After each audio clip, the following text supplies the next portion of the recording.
Jandaranjana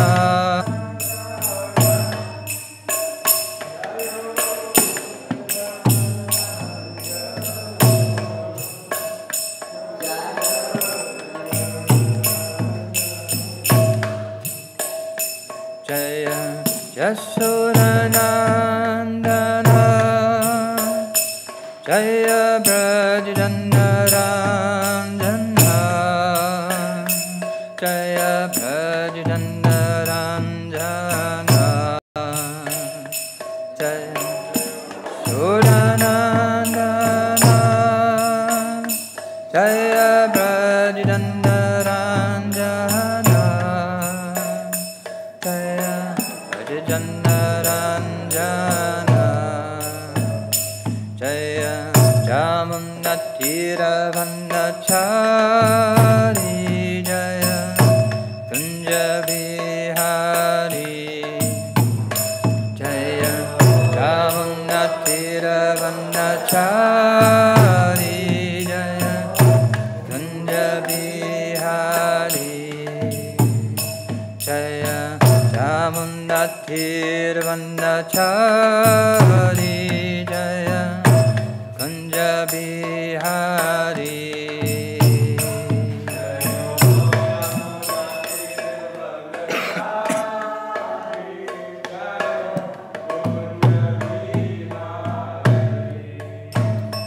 Jaya Radha Madhava Jaya Kunjabihari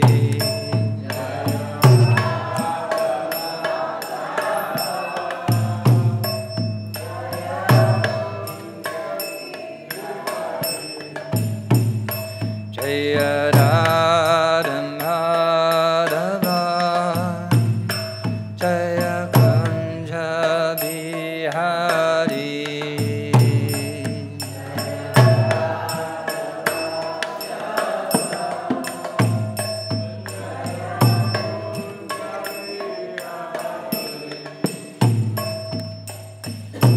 Jaya Gopijannavallabha Jaya Girivardhari Jaya Girivardhari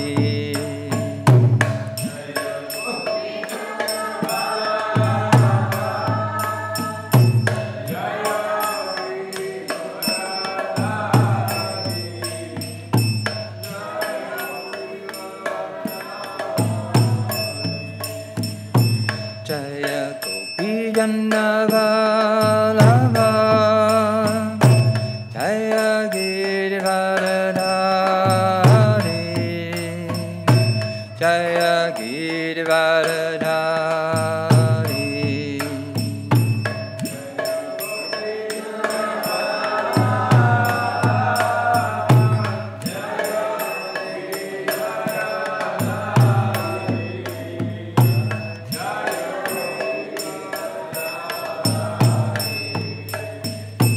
Jaya Yasodanandana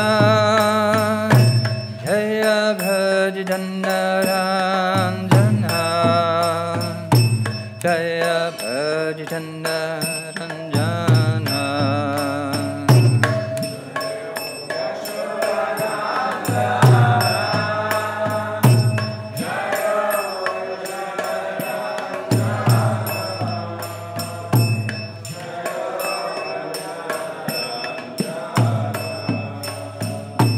Jaya Yasodanandana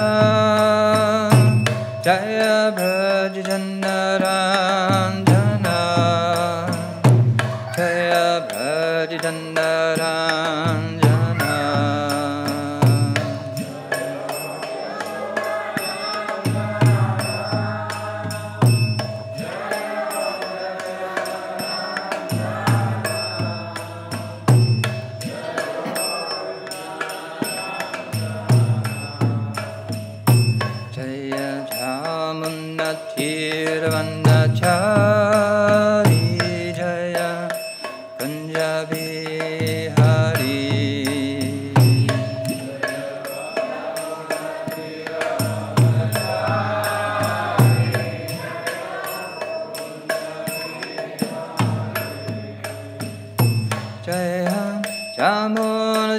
Brahmachari Jaya Kunja Bihari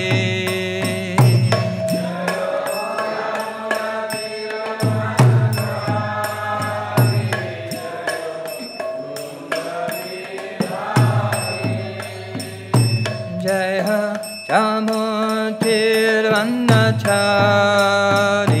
Jaya Kunja Bihari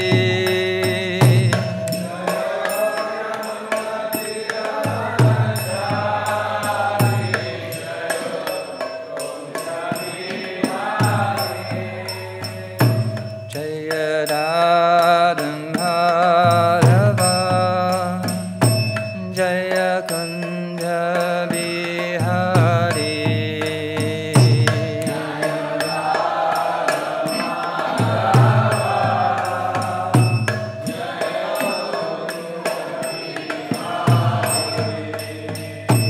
Jaya Radha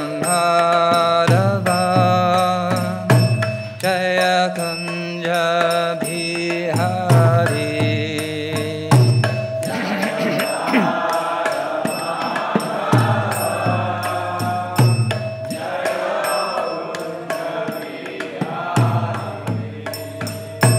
Jaya Gopijandavara Jaya Girivardhari Jaya Girivardhari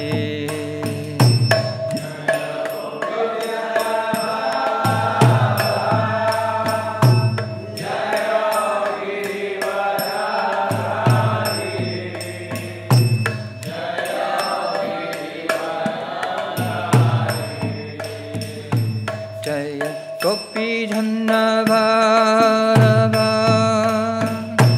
Jaya Girivardhari Jaya Girivardhari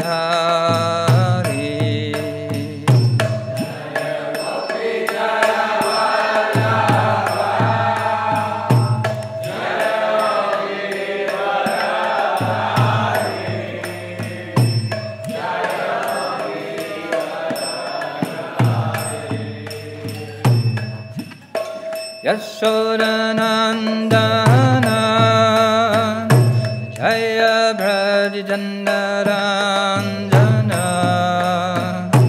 Jaya Brajandaranjana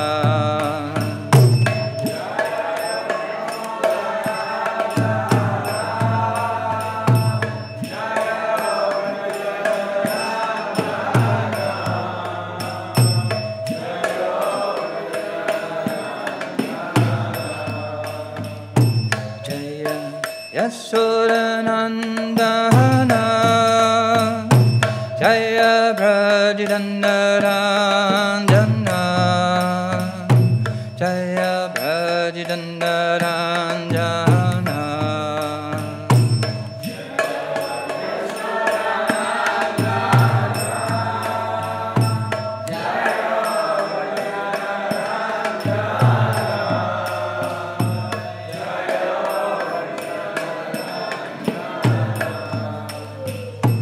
Jaya Jamuntirvanachari Jaya Kunja Bihari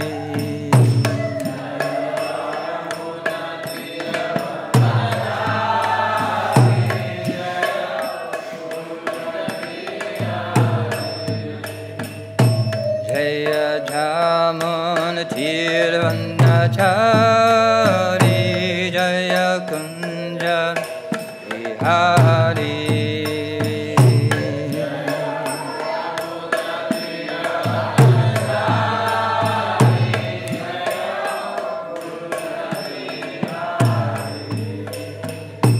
Jaya Radha Madhava Jaya Kunja Bihari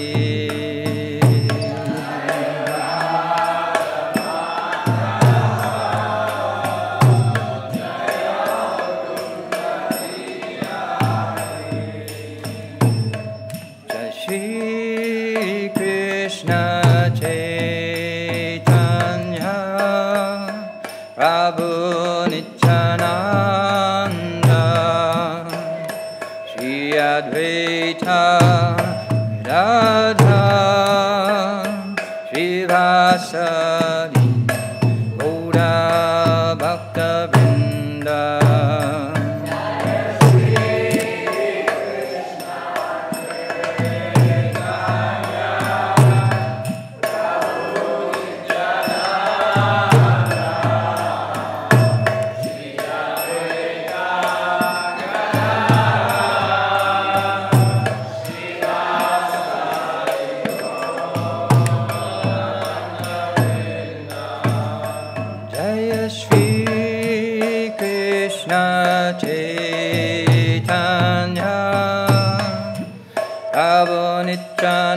Nityananda Shri Advaita Gadadha Shri Vasari Gaura Bhaktivedanta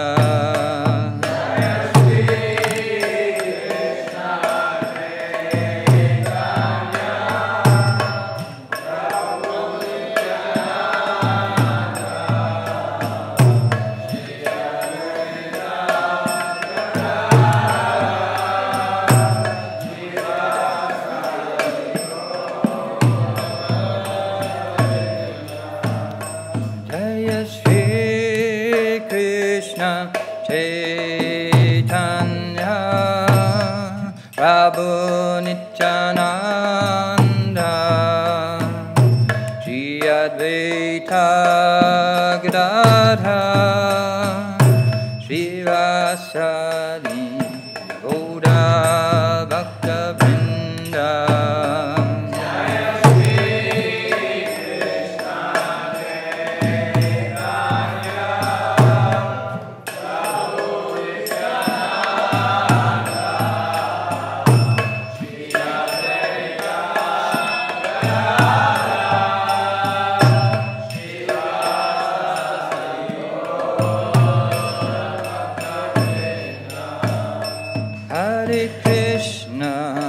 Hare Krishna, Krishna Krishna, Hare Hare, Hare Rama, Hare Rama, Rama Rama, Hare Hare.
Hare Krishna, Hare Krishna, Krishna Krishna, Hare Hare, Hare Rama, Hare Rama, Rama Rama, Hare Hare.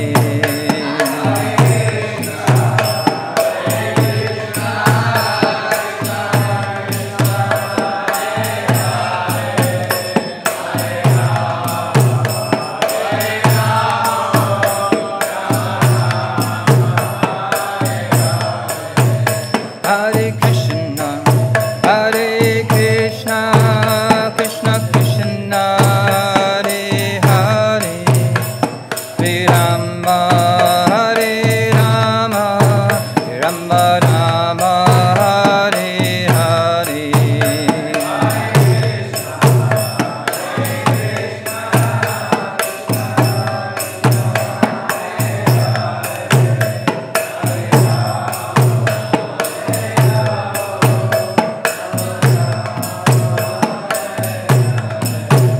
Hare Krishna, Hare Krishna, Krishna Krishna, Hare Hare, Hare Rama, Hare Rama, Rama Rama, Hare Hare.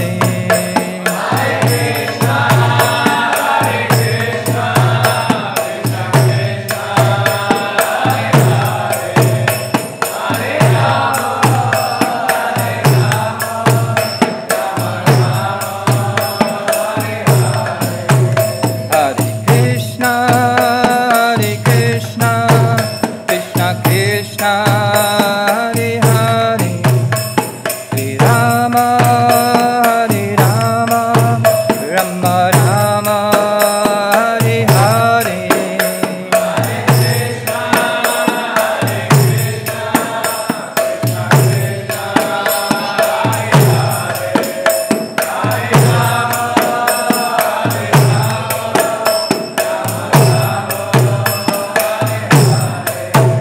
Hare Krishna, Hare Krishna, Krishna Krishna, Hare Hare, Hare Rama, Hare Rama, Rama Rama, Hare Hare.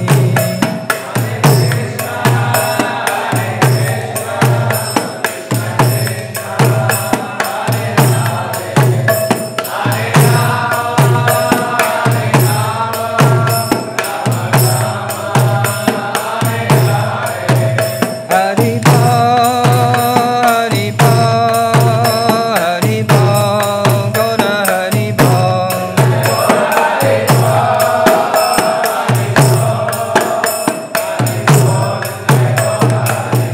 Nitya Gaura Hare Bol, Hare Bol, Hare Bol, Gaura Hare Bol.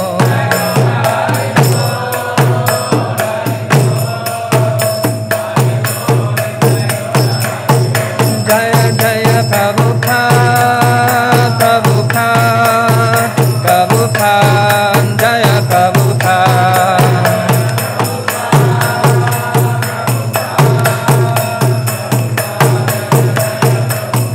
Jaya Jaya Prabhupada, Prabhupada, Prabhupada, Jaya Prabhupada.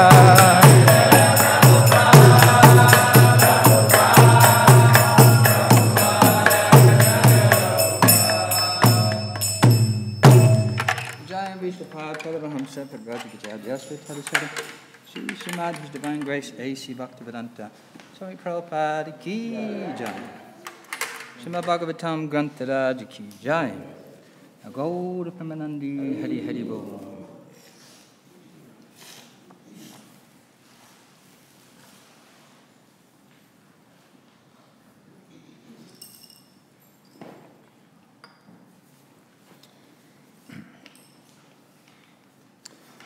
Om Namo Bhagavate Vasudevaya.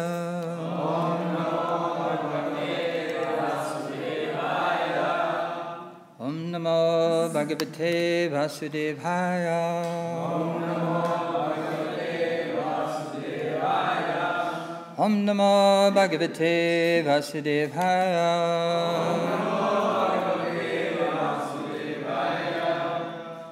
Reading from Śrīmad Bhāgavatam, Canto 4, Chapter 7, the sacrifice performed by Dāsa, text number 48. Maitcharuvacha Iti Dāsa Kavir Yagyam Vajra Rudra Bimarshitam Kichamane Hrishikeshe Saninye Yagya Bhavane Macha Uvacha Iti Dāsa Kavir Yagyam Vajra Rudra Bimarshitam Kichamane Hrishikeshe Saninye Yagya Bhavane Macharuvacha Iti Dāsa Kavir Yagyam Vajra Rudra Bimarshitam Kichamane Hrishikeshe Saninye Yagya Bhavane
Maitcharuvacha Maitreya said, Iti Dāsa Kavi, being purified in consciousness. Yagyam, the sacrifice. Vajra, over Dura. Rudra Avimarshitam, devastated by Virabhadra. Kichamane, being glorified. Rishikesh, Lord Vishnu. Sananye, arranged for restarting. Jagyabhavane, the protector of sacrifice.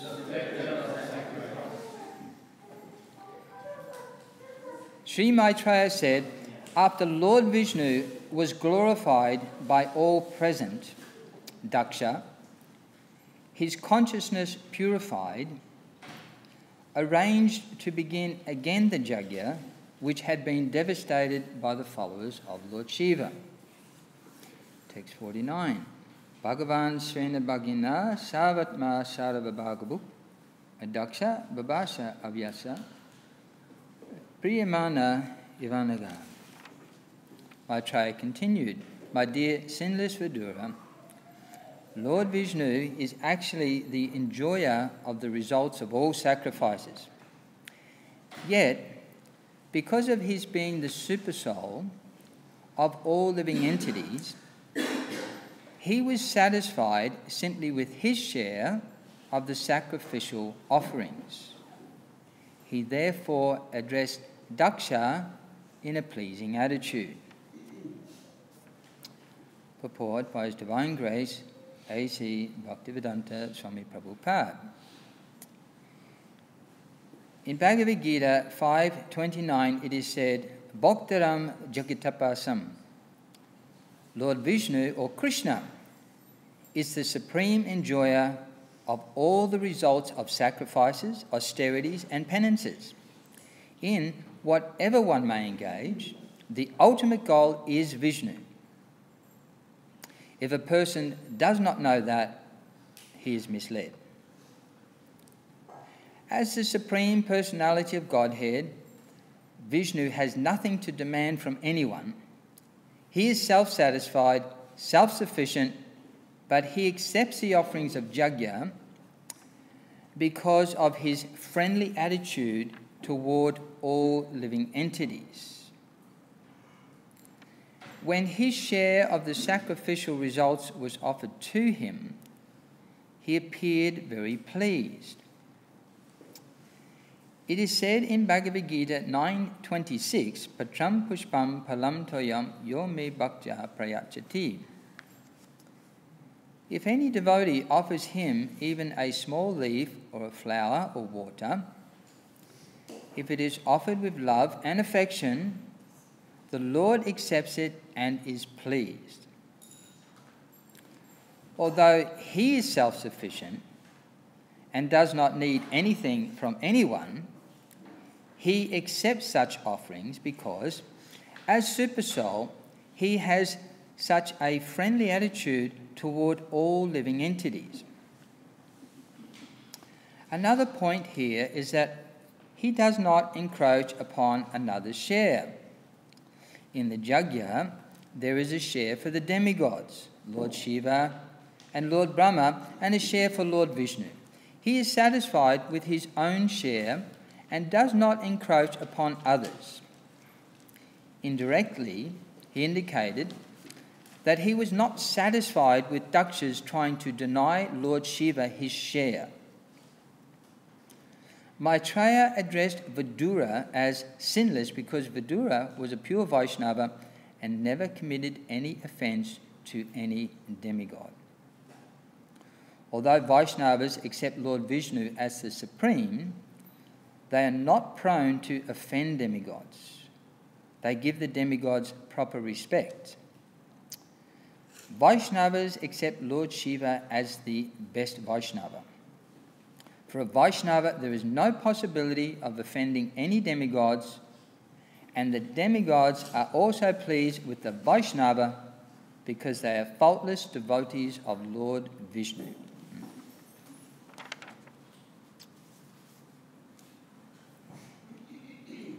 So I'll just read the translations again.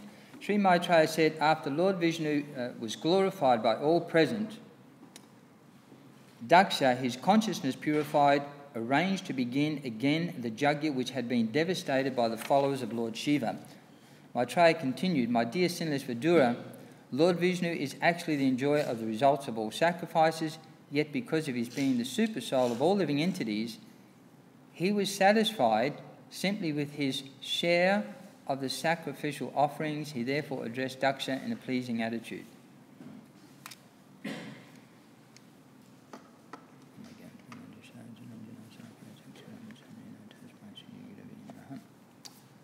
So, so the first point, of course, here is that we understand that Lord Vishnu, or Krishna, because Lord Vishnu, as described in the Bhagavad Gita, is an expansion of Krishna for looking after the material world. So when Krishna is in the spiritual world, he enjoys pastimes with his different devotees, and when Krishna's, in one sense, in his office, doing some work, maintaining the material world, he does not interrupt his enjoying pastimes in the spiritual world, but he expands as Vishnu, and that is his official business, looking after the maintenance, creation, destruction, and all the living entities in this world. So it's a task that Krishna doesn't have to do in the spiritual world. He does that here. So it is Krishna, but it is a different task than what he does in the spiritual world. But they are the same person. Just like at home, the father is the husband of his wife. They have a nice, loving relationship. The father of the children, they have a nice, loving relationship. But then he goes to work. He may be a high court, magistrate, and then he has a very official business, maintaining law and order within society. So that is when Krishna does that. He is Vishnu, and he's within the heart of every living entity, and so he's the perfect person to sit in judgment because he is also the witness.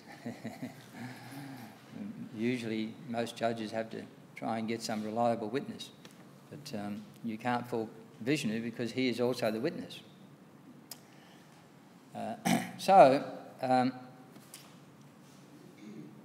Vishnu is Krishna. He's the Supreme Personality of Godhead. And therefore, everything that is manifest is a manifestation of the energy of the personality of Godhead. So the spiritual world, that is the energy of the Supreme Lord. The material world, that is the energy of the Supreme Lord. And the living entities, that is the energy of the Supreme Lord. So everything belongs to him because it's actually his own energy. So he is the proprietor of everything, and he is therefore naturally the enjoyer, because no one can claim proprietorship over the energy which belongs to the personality of Godhead eternally. So it's not that he's sort of stepped up and claimed something, like we have problems in this world. Everyone is always fighting because someone claims, well, now this is our land. And someone says, well, we had it before you. And then someone says, well, we had it before you. Well, we rightfully took it off you. You weren't doing anything with it. So now it's ours. We're using it better. So they fight. But no one can make a claim over the Lord's energy because no one else can create their own energy. If someone else can, create something else separately, no one can do that. No one has this material energy. Yes, I can create my own universes. I can create my own spiritual world. I can create my own eternal. No one can do anything like that. So no one can argue that he is the supreme enjoyer. So when we perform, therefore, everything in creation being the energy of the Lord, all energies are meant to be utilised for the benefit of for the pleasure of the personality of Godhead. So, in fact, that is what he is doing. Yet, because he is the father, the mother, the creator of everyone and everything, he wants to share his entire opulences in a friendly way with all living entities. So that's very nice. So again, no one can fault him. Oh, you think you're the big enjoyer. Yes, but I'm giving everything to you for your pleasure. Oh, okay. So there's no fault. You know, a lot of people are averse to the concept of God because, oh, it's all yours, isn't it? Yeah, and I have to do what you say, and everything's for your pleasure. Everything's done your way. But we understand that as the Supreme Friend, everything is done His way because He wants us to share equally with the enjoyment of all His opulences. So really, you know, there's no fault. It's a very nice position. And no one can imitate Him and no one can do what He does. We can't independently enjoy or even exist. So therefore, offering something to the personality of Godhead is called yajna, or sacrifice. When we are performing our duty in this world, it's our duty to acknowledge that everything belongs to the personality of Godhead, at least in an official way. You know, so when people get married, the wife is saying, "This is my husband," husband's saying, "This is my wife." But there's a mantra just after they're thinking like that. Always remember that your wife actually belongs to God. There's a mantra that we say in every wedding. So officially, the husband has to at least hear that mantra. Okay, that's the mantra. You know, officially, they have to at least acknowledge that. At least if they officially acknowledge it, that's called yajna, or sacrifice. Of course, for one who has bhakti, you know, yajna is not an official business of, you know, making sure that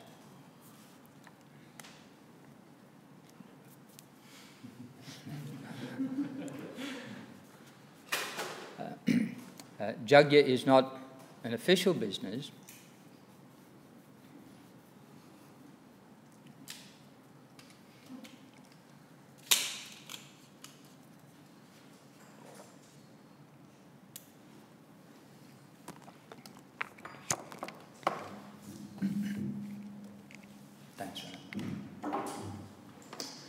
But yajna is actually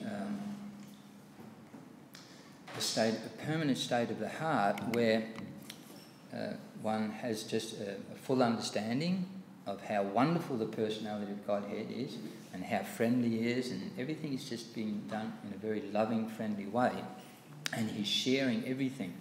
So on the platform of bhakti, one is not doing something officially, like an official yajna, but just naturally, one is always trying to love the Supreme Personality of Godhead and offering everything to Him and enjoying reciprocation from the Personality of Godhead.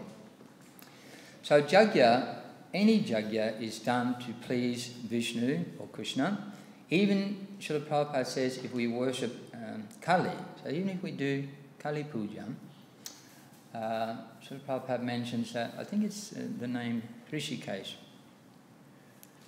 or different names representing the Super Soul, or Keshava, that Keshava has another meaning apart from having beautiful, long, curly black hair, but it also means the Lord of Brahma and Shiva. So when you call Krishna or Vishnu Keshava, you're acknowledging that He is the Lord of all the demigods. So sometimes the word Keshava is used and they worship Kali and they're offering, they sacrifice a goat or different things and they're eating meats or, Chandi, I think they want to drink some wine, some liquor, some intoxication. That. Even in those yajnas, a yajna is performed for the pleasure of Vishnu.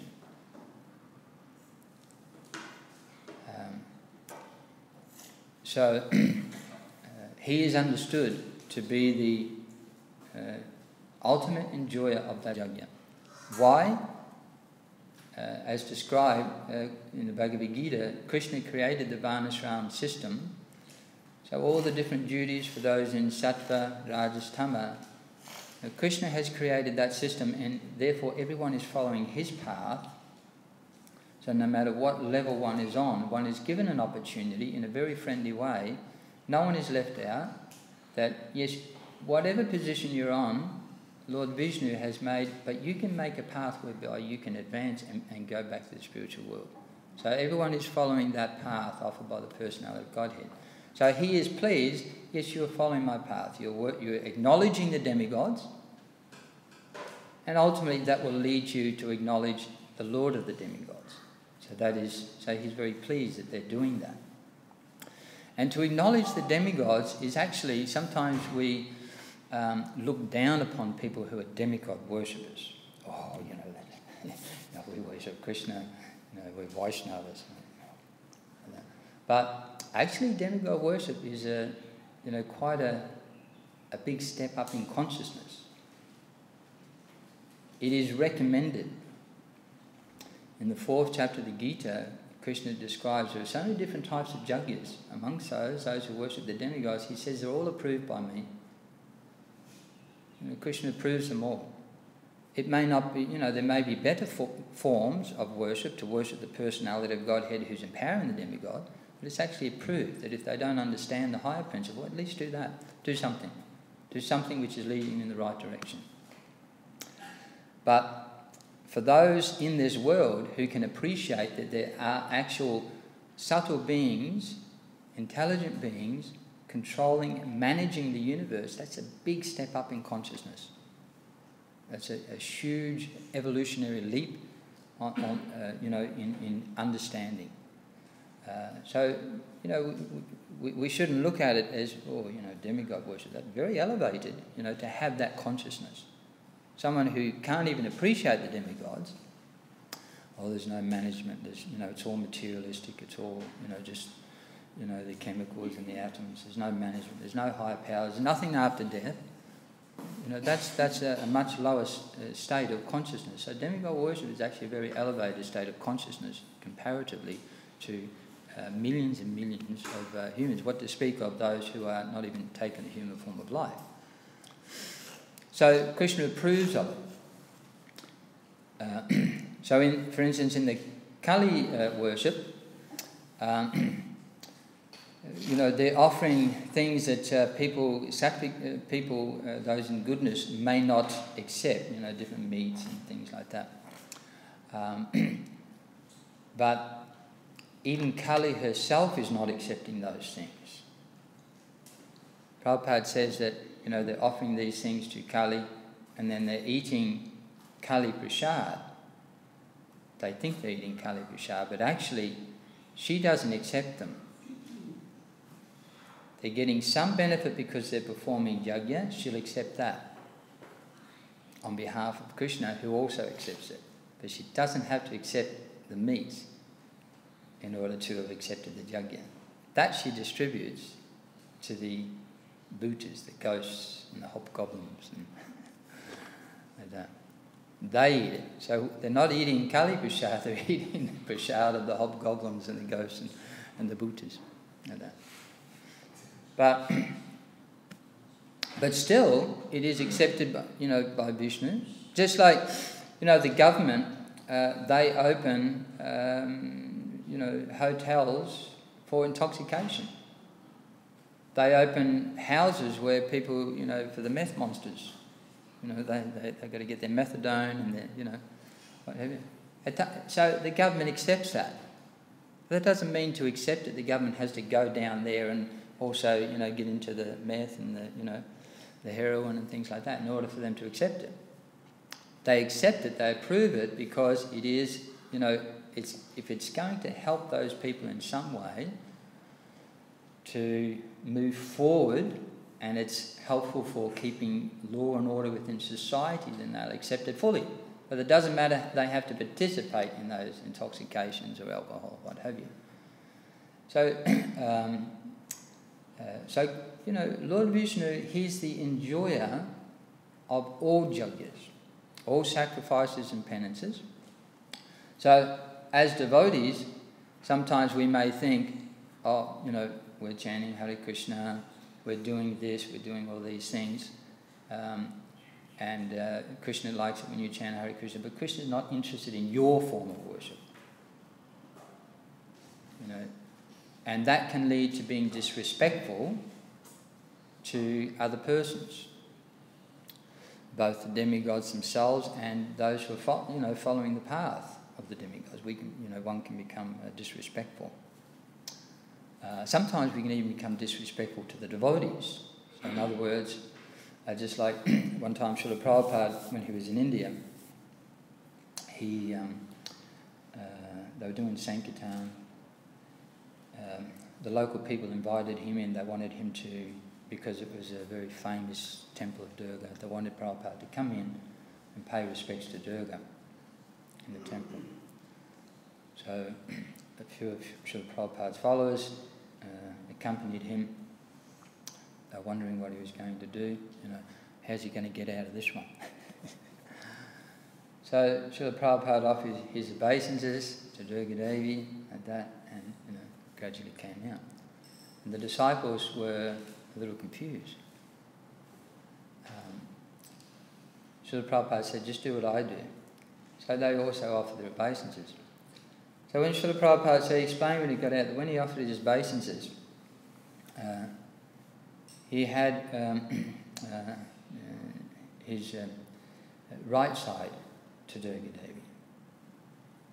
He said, on our left side is always Sri Sri Radha Krishna. They're always present.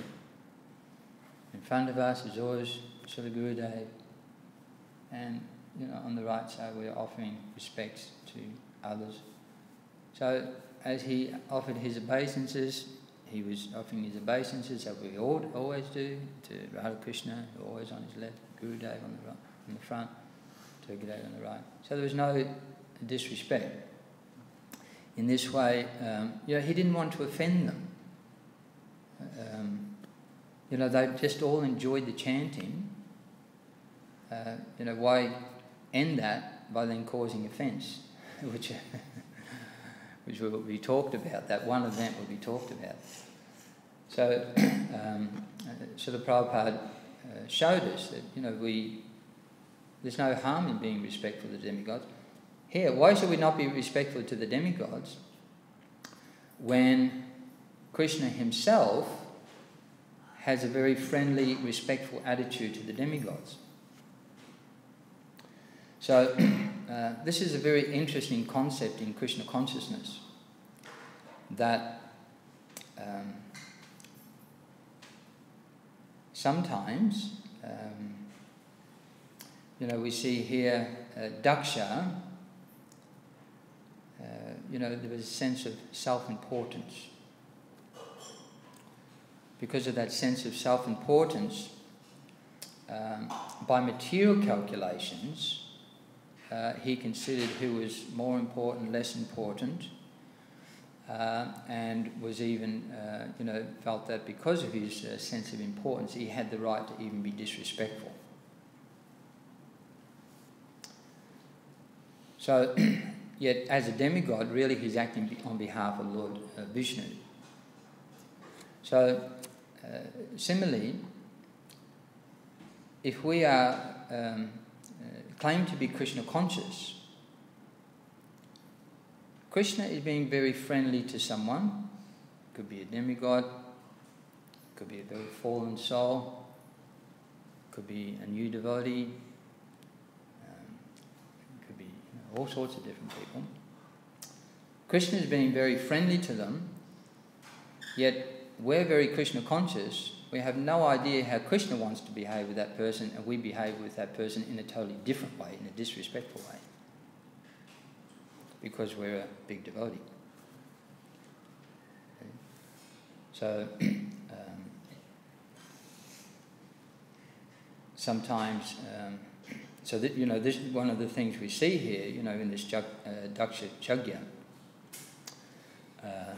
Daksha saw things from a very materialistic perspective. Devotees never see anything from the perspective of their material considerations. They only see things from the perspective of Krishna consciousness. That if I am aspiring to be a devotee, means that I'm aspiring to represent Krishna and do those things that give Krishna pleasure. So therefore, my only criteria for judging any situation or making any calculation is what would Vishnu or Krishna have done in this situation? How would Krishna like to, reciprocate with this particular person? Of course, we may not be so elevated to, always feel the presence of Krishna or Vishnu, the super soul, to communicate. But the living representative is Srila Prabhupada. So, therefore, in a very simple way, which makes it very easy, we can read Srila Prabhupada's pastimes and we see how he dealt with, demigods, and devotees, devotees who may have fallen away, devotees who can't follow, new devotees, devotees who struggle, non-devotees. We judge everything. That how would Srila Prabhupada treat this particular person? Then my only business is to treat them in such a way that Prabhupada will be pleased how they're being treated. Ultimately, we cannot override what Krishna has organised for for any living entity. So what Krishna has arranged for some living entity, we cannot override that. Here, Krishna is described as Yajna Bhavani, and it means the protector of sacrifice. So, especially within ISKCON, this is a Sankirtan Yajna. So Lord Chaitanya is Sankirtan Yajna Bhavani, and his representative is Srila Prabhupada. And that means that they are the protector of the Sankirtan movement. Nothing can happen within ISKCON that is not sanctioned by Chaitanya Mahaprabhu. So if we decide that we shall, it may be according to our material calculations, we may improve our social position, our Vaishnava status, our opportunities, our enjoyment of facility by somehow undermining another devotee, either within ISKCON or coming to ISKCON. That cannot happen because Lord Chaitanya Mahaprabhu is Sankirtan Yajna Bhavani, that no person can be treated in any other way other than what Lord Chaitanya Mahaprabhu and Srila Prabhupada allow. If we, do something according to material calculations, material pride, material aspirations, material motivations, anything. This is, in this Daksha Yajna, we get this sense that we are always protected by Krishna. There is an anomaly in the performance of Yajna, but it's not a free-for-all. It's not like the material world, where, there's so many anomalies, there's no, justice, there's no... Anything to do with the transcendental process is fully maintained by Krishna. And we can take, one of the 6 principles of surrender is to always feel fully protected by the personality of Godhead. That exactly how Krishna wants you treated, no one can ever override that. So you're fully protected. Every one of us, every devotee in ISKCON, right down to the little children, down to the little babies, to the new person who walks in the door, every single person is protected by Krishna, who somehow connects with the Sankirtan Yajna. No one can override that. Nor should anyone. And in this Daksha Yajna, we see that Krishna did, in his form of Vishnu, he had to correct the situation. Everything was put right. That Lord Shiva will be only respected and treated in the way that Lord Vishnu should see. And therefore Lord Vishnu, he is personally making sure that the other demigods are getting, everything is being shared like that. So, Srila Prabhupada, because he represents Krishna, or Vishnu, ISKCON is shared for every devotee who comes. Every devotee, can share to their capacity to be able to, receive the blessings of the Sankirtan Yajna. But everything is shared for everyone. And no one can actually take proprietorship of anything. Of course, one may artificially take proprietorship, but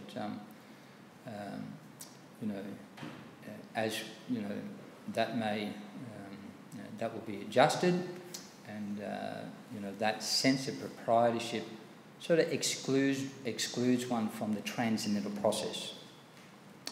So, therefore, another thing we take from this is that because Lord Vishnu is protecting and maintaining every devotee within the Sankirtan movement and all those who gradually come to take shelter of the Sankirtan movement, we never have to, in order to get something or achieve something on our spiritual path, we never actually have to make any material arrangements. We only have to follow the spiritual path. If someone makes a material arrangement, just hypothetically, sometimes, one may bully someone else or, victimize someone else. That is a symptom, not of advancement, or being a big devotee, because sometimes people, we have seen that in ISKCON, that, unfortunately, sometimes we bring our material concepts in. So sometimes one devotee bullies another devotee. It is a symptom that person doesn't understand that that material activity immediately illuminates that that person is not Krishna conscious to that degree. They're not thinking of how Krishna wants to deal with the situation. By taking some material path of attaining something in ISKCON means that that person is not thinking of Krishna's pleasure, but they're actually thinking how I want to deal with this person for my interest.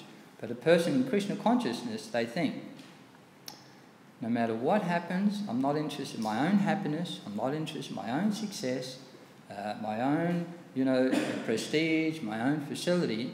My only interest is that in every situation, somehow I represent that Krishna will be the enjoyer of this situation. And, simply speaking, that means that Srila Prabhupada will be the enjoyer and the beneficiary of everything. So that Srila Prabhupada will be pleased. We treat devotees within the movement in such a way that by our activities, no one will ever, be discouraged within ISKCON. That would be very pleasing to Prabhupada. So Prabhupada very pleased that this devotee, all their dealings are very encouraging for people to be in ISKCON, to take part, to join in, to feel wanted, to feel loved like that. If we acted in such a way that by my behaviour I'm somehow discouraging someone, that they don't feel welcome, they feel sad, they feel disturbed, they may even think of leaving, or they lose faith. Can I say that I'm a big devotee of Prabhupada? Or that I'm Krishna conscious? No matter what externally I may be doing, big, running around doing so many things. But it comes back to, our activities in always making sure that Srila Prabhupada is satisfied, that is where the Krishna consciousness lies. By acting in such a way, because Srila Prabhupada and Krishna are so friendly, and in the Bhagavad Gita, Krishna explains, he is friendly to all living entities, but especially those who are preaching. Anyone who's trying to their life is meant to in this one lifetime, Srila Prabhupada would say, just give this one lifetime to Krishna. I really like that statement. Just this one life. You've had so many lives. Just give this one, fully to Krishna, like that. Just one. It's a real big thing, but he's really good preacher. Just one. Yeah. So, but if someone does that, yes, in this lifetime, by the time I leave this body, I will have done everything I can to make this Krishna consciousness movement established and a very attractive place. Then Srila Prabhupada will be very pleased. One, especially because one is taking shelter of Srila Prabhupada, who's the most dear devotee of Krishna, Śrīmad Bhāgavatam Krishna. You know, once in a day of Brahma, Krishna appears. Once in a day. Very, very rare. He appears just before lunchtime. Generally, just before lunchtime, you want to do the most important thing in the day, do it then. And a lot of things that Krishna did was just before lunchtime. He'd get married just before, married his wife. Some big demon, you'd kill him, that time. That's just, so, the most important thing that happens in Krishna's, in Brahma's day, Krishna comes. Nothing above that. So once in a day, and of Brahma, Krishna appears, and Lord Chaitanya Mahaprabhu, he only comes after Krishna's appearance. So maximum once in a day of Brahma, he will come. But he doesn't always follow Krishna's appearance, so he may come every so often after Krishna's appearance. So once every couple of days of Brahma, few like that. So very rare. And Chaitanya Mahaprabhu is the most magnanimous, merciful, most friendly, generous feature of Krishna. Chaitanya Mahaprabhu, he's maddened with love for Krishna in the mood of Radharani. And sometimes his heart is just overflowing with love and mercy, and he can't help himself. You have love of God. You have love. So, you catch someone in a good mood, you want something from someone. I used to tell my daughters that, if you want to ask me something, don't ask me for a big favour when I've just sat down to have a meal. Or if I've just finished a meal. If I'm just about to go to bed, or I've just woken up. If I've just walked in the door, or if I'm just about to leave. There are other, if I'm not well, if I've been working hard. If you really want something, don't ask me at those times. But when a person is in a, if you approach someone in a really good mood, just like Narasingha Dev, he's just, ripped open, the gizzards of Hiranyakasipu, got the necklace of blood and gore everywhere. Even the demigods, couldn't approach him.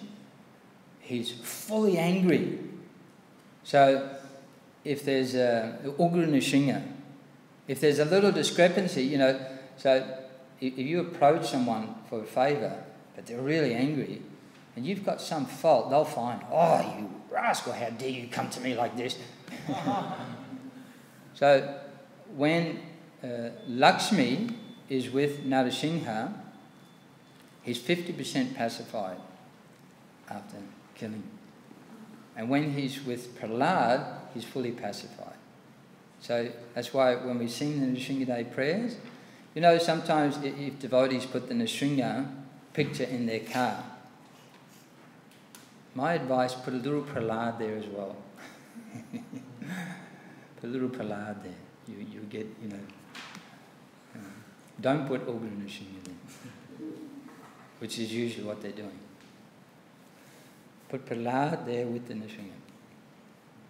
But if you want to approach someone, so in the form of Chaitanya Mahaprabhu, Krishna is so merciful. Especially to anyone, what to speak of those who are spreading Krishna consciousness.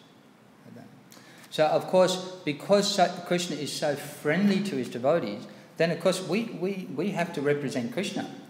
We're not just, we're representing Krishna, but we have to represent Krishna in the mood of Chaitanya Mahaprabhu. which is, again, perfectly personified in the pastimes of Srila Prabhupada. So how Srila Prabhupada would treat someone, how pleased he would be that they do any little thing. You know, when he was in the, might have been the Bowery or, you know, maybe Matchless Gift, somewhere like that. One day, one sort of bum, a bum is like a hobo, you know. Prabhupada he was quite amused by that term, a bum. You know.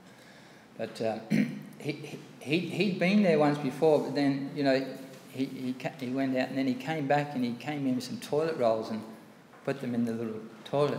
You know, Prabhupada was very pleased, you know. And, you know, there's that pastime where one very wealthy person, I think Prabhupada might have been in Bombay, he came in, you know, big check, big donation. Prabhupada barely even looked up at the person because the person was very, very proud.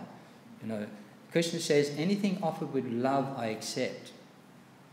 Something offered, you know, proudly and disrespectfully to other devotees and the demigods and what. Krishna is not pleased like that. Oh, who are you? You know, what sort of devotee are you? You know, I'm coming in. You know, make room. And big devotee. So, anyway, Prabhupada didn't really acknowledge much because, you know, he just wanted to let him know, you know, we're after the love, you know, this is not a business. He's representing Vishnu. Vishnu just wants your love, your friendship. What is your money, you know, like these juggies? What is your money? He's self-sufficient, he's God. You think he'll be pleased? Oh, you know, Vishnu, you get a big check, Vishnu, oh, you know, you're doing well. You're the source of, you know, unlimited opulence, and you know, he's got some money which he stole from you and returning back to you. Oh, you'll be very pleased. He's gained nothing, he's lost nothing. And then, you know, I think there's an elderly lady come in. Somehow she managed to get past all the big devotees, put a little flower on Prabhupada's desk. Prabhupada was very thankful, you know, gave her, you know, his time. Because, you know, the love, the reciprocation. So, in this way, you know, very, very nice instruction by Lord Vishnu that we should always, you know, Daksha learned the hard way. In the beginning, I should have treated everyone as Lord Vishnu or Krishna would have treated them. That's actually, you know, the proper behaviour. But I treated them according to my material calculations. And because Krishna is the protector of Yajna, I didn't get away with it. And I got punished. So one should always feel very, very safe and protected within ISKCON, you know, under the shelter of Srila Prabhupada. Actually, all one has to do is any little thing, the tiniest little thing, but do it, you know, with love and devotion, without motivation, not pretentiously. Any little offering to Srila Prabhupada. Srila Prabhupada is so kind, he will be immensely happy with you. And if you have that attitude, you are fully protected to, you know, because, you know, we're preaching in the material world, it's a very dangerous place. One is fully protected and guaranteed all success. So, Srila Prabhupada ki jai. So, does anyone have any comments or questions?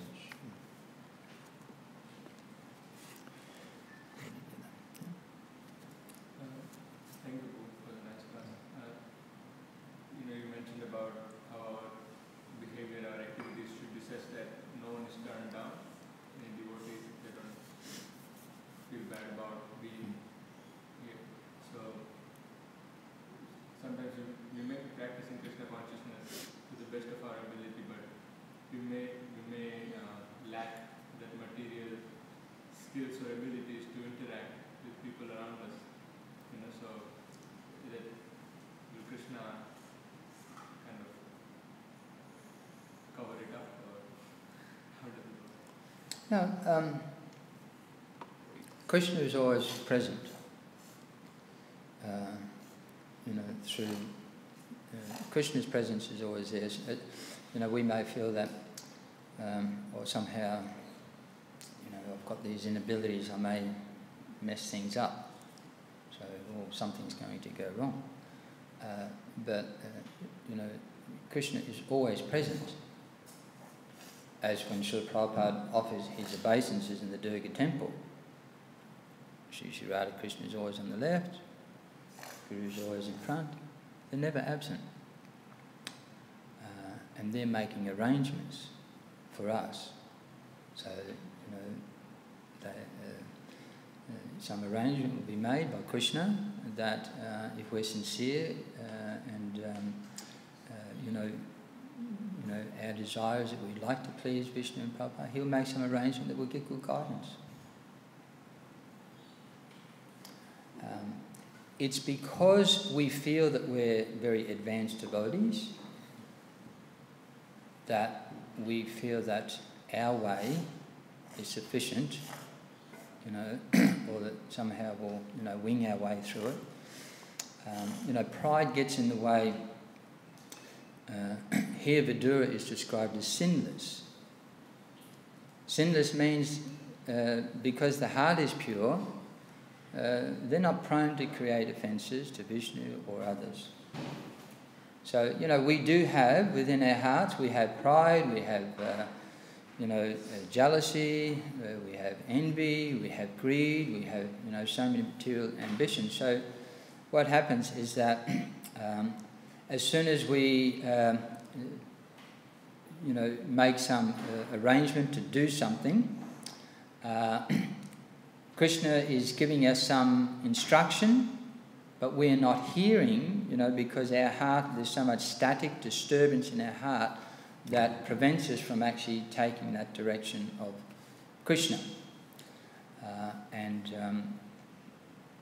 But despite the facts that are in our heart,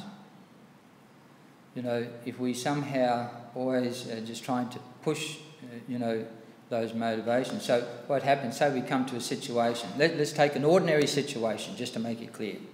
Right? This is one of my favourites. The doorway out there, this doorway, out there, you can go into the temple room, you can go into the paraphernalia room, you can go up to the prasadam hall, you can go outside. And everyone wants to get through that doorway at once. So, it's decision time in the Melbourne temple doorway. Right? Now, we've got all these things in our heart. We've got our empty plate, we can hear them singing the Sarira prayers, I've got to get upstairs.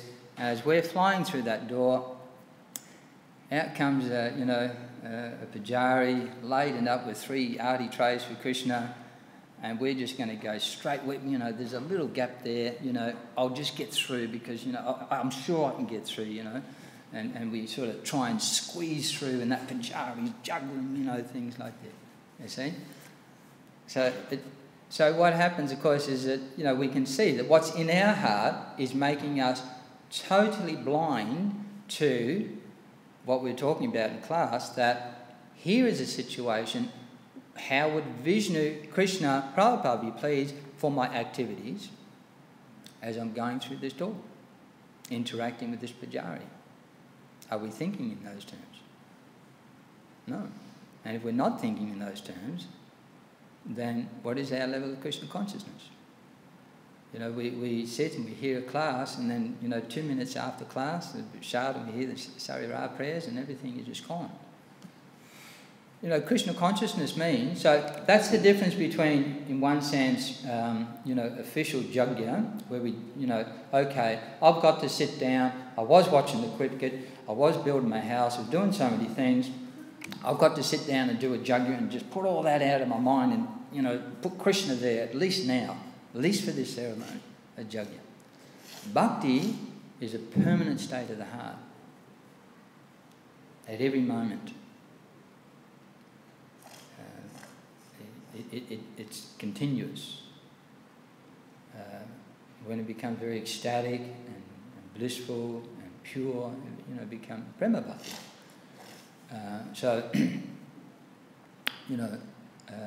One who is Krishna conscious, in other words, an advanced bhakta or bhaktin, they don't have these great gaps in their Krishna consciousness where they're just acting for, the mind and the senses and literally in completely unconscious to how Vishnu would have them act at that particular situation.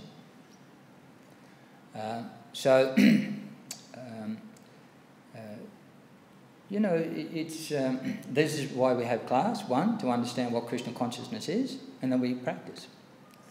And practice means we try to, as we go through the entire day, from the time we wake up to the time we take rest, we're thinking in terms of, here is another situation, no matter how, you know, so it appears inconsequential to anything, but I'm always, 24 hours a day, at every moment, actually supposed to be engaged in this loving relationship with the personality of Godhead. And that's what Prabhupada, that is Krishna consciousness. Now, that's how you can test the bhakti.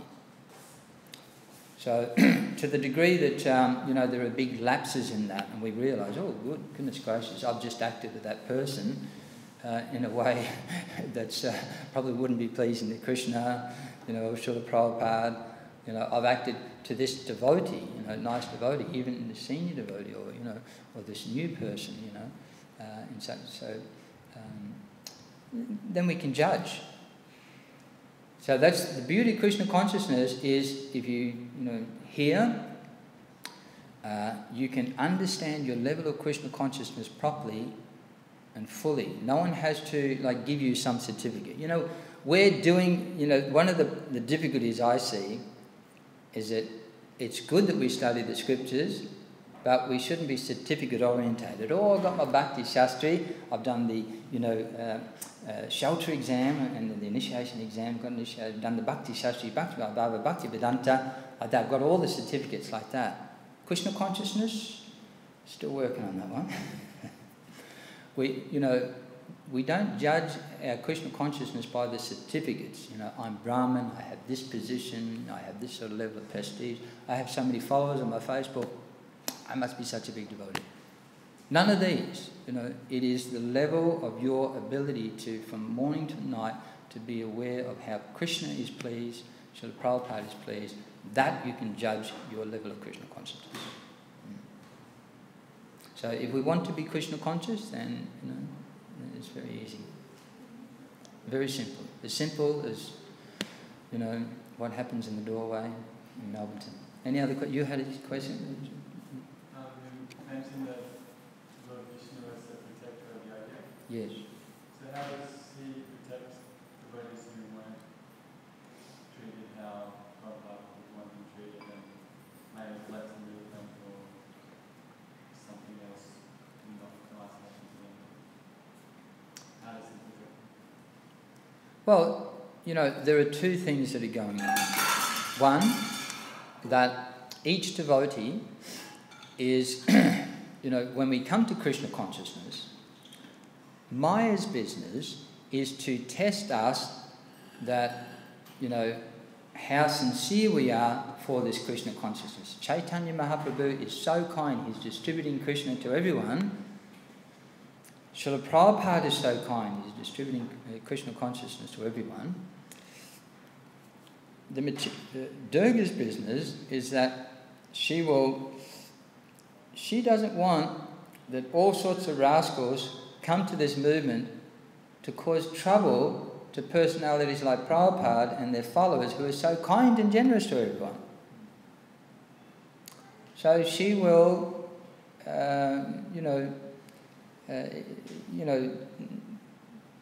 test them. Or you've come to Krishna consciousness, and Durga's thinking, I think you're after position, money, you know, this, that and the other, and you want to come here and bully people and manifest your corporate, you know, prowess and what have you. Durga's thinking like that.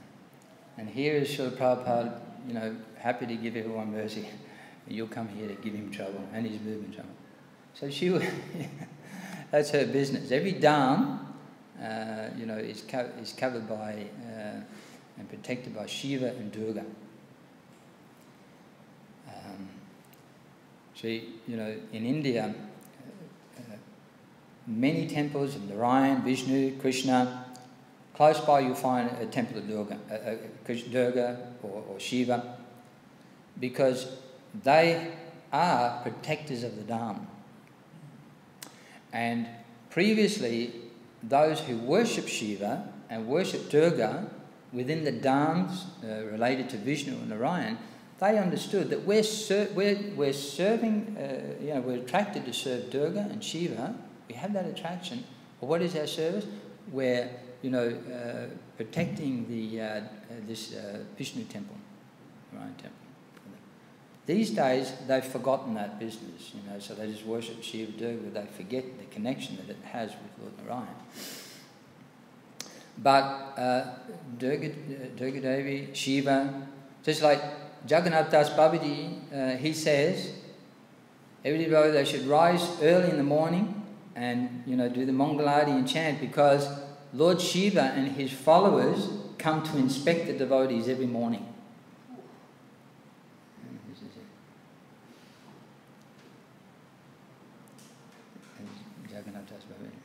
Every morning, Durga Shiva, they come to inspect all the devotees. You would think you're a big devotee. You're not a Mangalarti.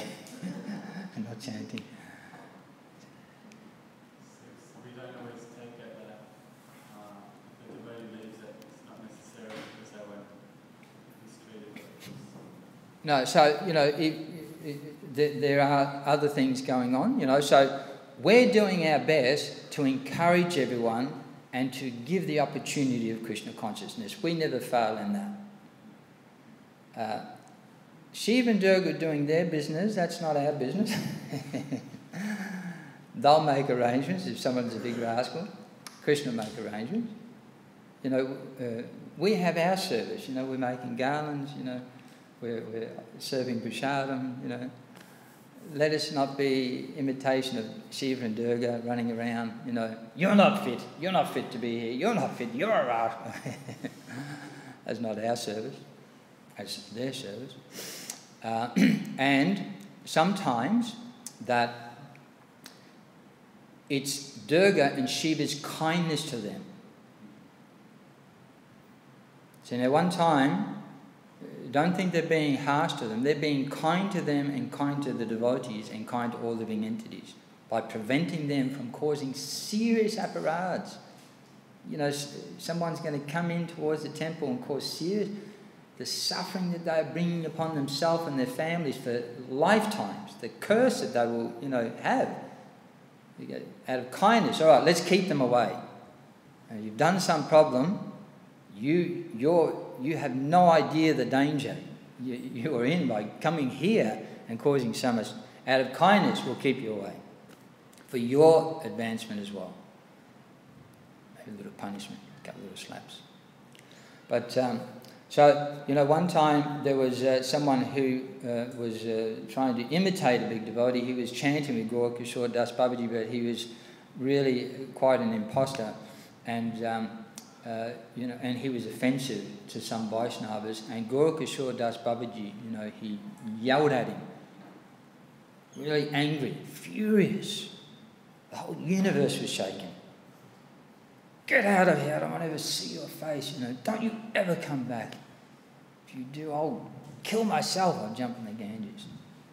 So one may think, what sort of Vaishnava is that? He's supposed to be very kind, he's angry, he's driving this person away. So that person then went to Srila Bhaktivedanta Saraswati Thakur, who was a disciple of Gaura Das Babaji. Oh, please, let me, you go and speak to him. I have so much devotion. I want to be a devotee. I've made some mistake like that. So when he went there, when Srila Bhaktivedanta Saraswati Thakur went there, Srila Gaura Das Babaji said, his devotion is simply an affectation. It's a semblance of devotion. He's not actually, the sincerity of devotion is actually not there. He's begging for devotional service. I want to be with the devotees, I want to serve Krishna. But he said, actually, he detected that devotion is just not present. All there is an artificial semblance, as just a show. If he did want, actual mercy, then that's a different thing. But it was just a complete show. He said to Srila Bhakti, you're a representative of Lord Nityananda, who's supremely merciful. Naturally, your heart will be soft and kind. But you should not, press the cause, for this person. So sometimes, for a person's benefit, if they really come to, they're going to cause a lot of disturbance to the sanctity of the Krishna consciousness movement, for their benefit, it's better they're driven away. That's kindness. Because it's not that every devotee is authorized to make that decision. Oh, I've been here for 6 months, I've been here for a couple of years, I've just taken initiation. That's my new cause. Drive away all the rascals out of the Brahmachari Ashram, all the rascals out of the Brahmachari Ashram, keep the grihastas away, these little kids, what business they have here, and these guests, they're not dressed anywhere, drag them out, throw them on the... No. Someone, that's someone else's service. But, Thank you for nice. I want to ask, Krishna said, he knows the past, present, and future. And so, on that point, he knows the future, and we also have a few free will. So, does Krishna know everything what we are going to do next? Like in the past time, we see, or so many past times, Krishna knew exactly the spot, everything. So, where does our free will come in if he knows already what we are going to do? So, yeah. Well, Krishna's very intelligent. As Prabhupada says, he's always at least 2 inches more intelligent than us, as he demonstrated in the pastimes of Mother Yashoda, trying to capture Krishna. So, Prabhupada was asked that question in relationship, and he answered in relationship to Arjuna. Krishna said to Arjuna, I've given you this Krishna consciousness teaching, the Bhagavad Gita, now you do as you wish to do. So he's indicating it's your free will. Krishna is not going to force him. But Krishna, he's known us for all eternity. Over many, many lifetimes, he's followed each and every one of us very closely. And he can anticipate what we're going to do. He anticipated that Arjuna would fight the battle. And he can anticipate what we're going to do. We still have our free will, but he's very intelligent, so he's got a pretty good idea. I don't know that he's ever wrong. So he can give us our free will and at the same time know what we're going to do. Because, also when you give someone free will, we only have limited options. It's not like we can do a whole range of things, So with our it's like little children. Oh, I'm not going to do this for mum and dad. The child's 5 years old. Well, there's only so much you do. You got no money. You got no work experience, you got no education, you don't know anyone past the next door neighbour, you're scared to go out the front gate, there's only so much here. One of my daughters, she ran, I won't say which one, but one time we had an argument, she decided she was going to run away from home. So my partner was like, going out of her mind. So she left the house. I was sort of just sitting on the couch. I was doing some studies and something. My partner's, she's gone. Something will happen to her. God, like that. And I said, no. She's too lazy to run away from home. And I said, most likely she'll probably hide behind the shed. But she'll only stay there till dinner time. She'll get hungry and she'll come back. What do you think she did? She hid behind the shed and come in at dinner time. I never even went out the door to look. So she had her free will. Yes, you run, go. But when it comes dinner time, what are you going to do?